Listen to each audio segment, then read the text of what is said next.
Okay, here's an example where we're going to use the big three equations we just derived for a constant acceleration problem in order to solve for what's missing, to make a prediction, right? How far has it traveled in 8 seconds? So in this case, the sample problem is that we have a ball rolling down a hill, and we know the initial velocity of the ball is 1.1 meters per second. It accelerates at a rate of 0.7 meters per second squared, and we want to know how far has it traveled in 8 seconds. So when we are faced with a problem like this, especially in a word problem, which is pretty much all the problems you guys are going to be solving, you're going to have to read the problem and decipher what we have and then figure out a way to solve it. So we're going to solve a very specific way each one of these problems.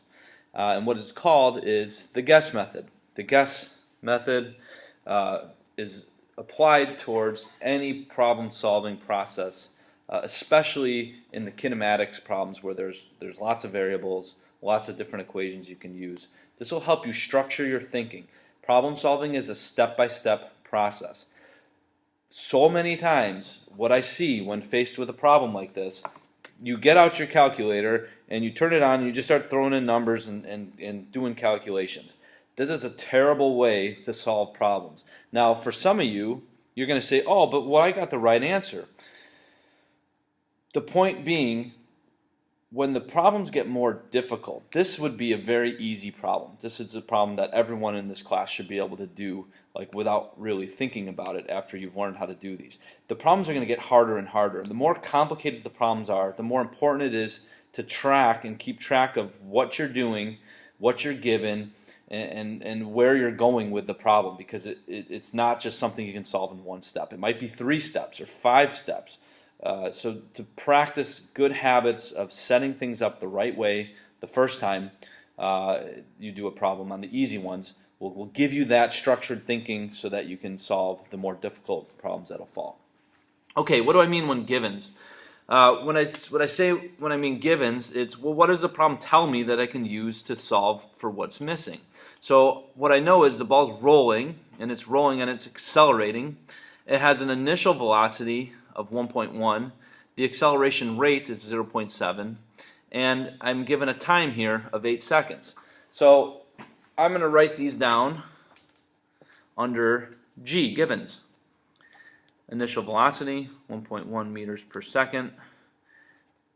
Rate of acceleration. It doesn't say constant, but it says it accelerates at this rate, so you can assume that this is constant. If it wasn't constant, we would not be able to solve it using the methods that we have.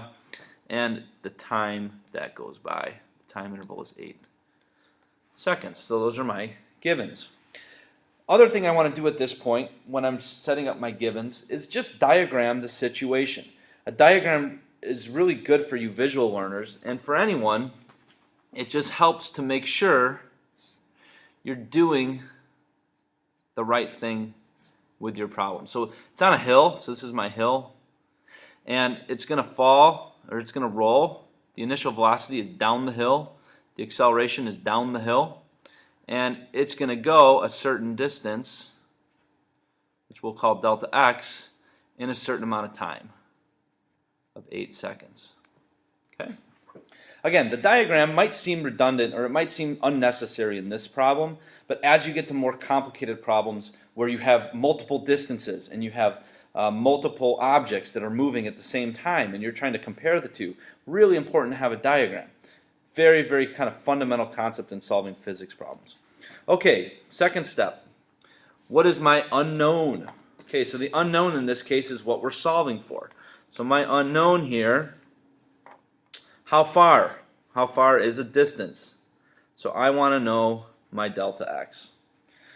Okay, usually that's kind of an easy part, solving the unknown, right? It should be spelled out, but it doesn't say find delta x. It says how far, so you need to be able to decipher that that's asking you for a distance. Step 3, the equation.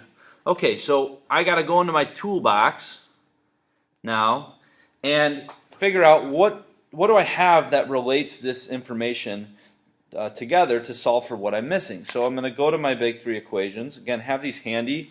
I would write them on a card or write them somewhere prominently in your notebook where you can really easily, quickly go back and forth to them. Eventually you'll remember them, you'll memorize them, and you won't have to do that, but especially when you're first starting out solving problems.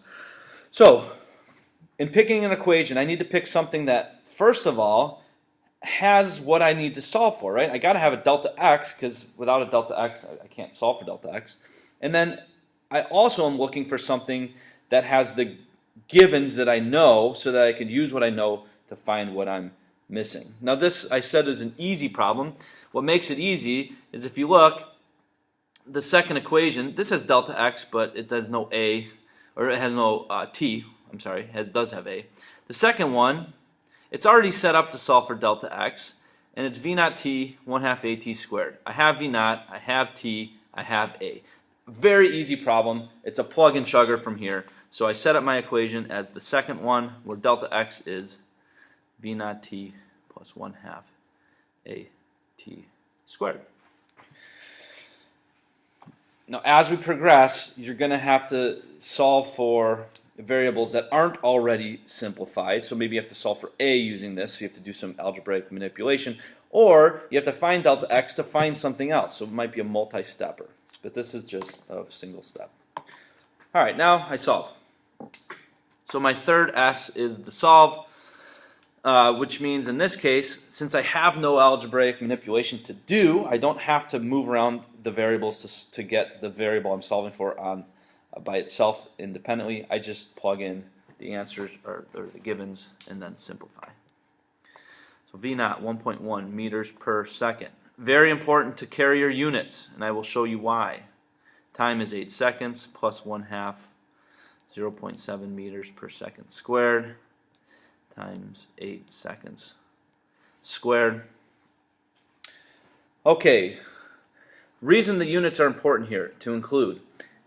In order to justify my answer, not only must I get the right value, but I also must have the right units. There's no such thing as an answer that's a number in physics. Everything in physics that you're solving for represents some physical quantity. And without a unit of measure, a number doesn't mean anything. What's 8? Well, I moved 8, right?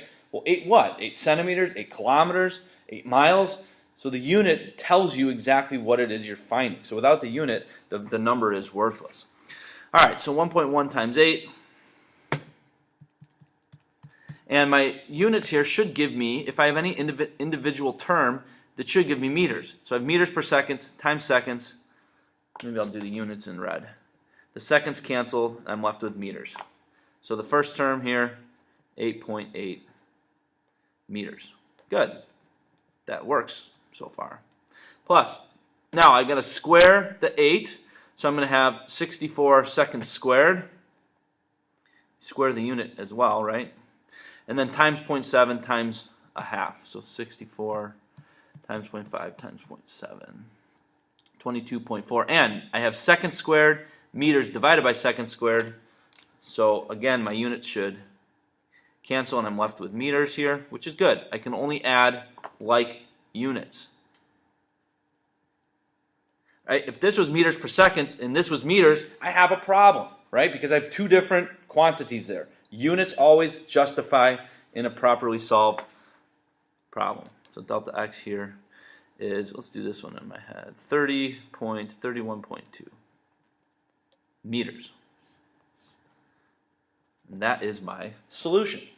So as we move on, write down the guess method. When you're doing problems on a test, I will require you to include the steps. So get in the habit of it, and you'll see as we get into more practice problems here, the next set of problems, it's going to get much harder than this. So you got to be structured. Problem solving is a structured process. One of the things I want to grill into you guys throughout this year is that to solve problems, you follow a process. You can't solve the whole problem at once.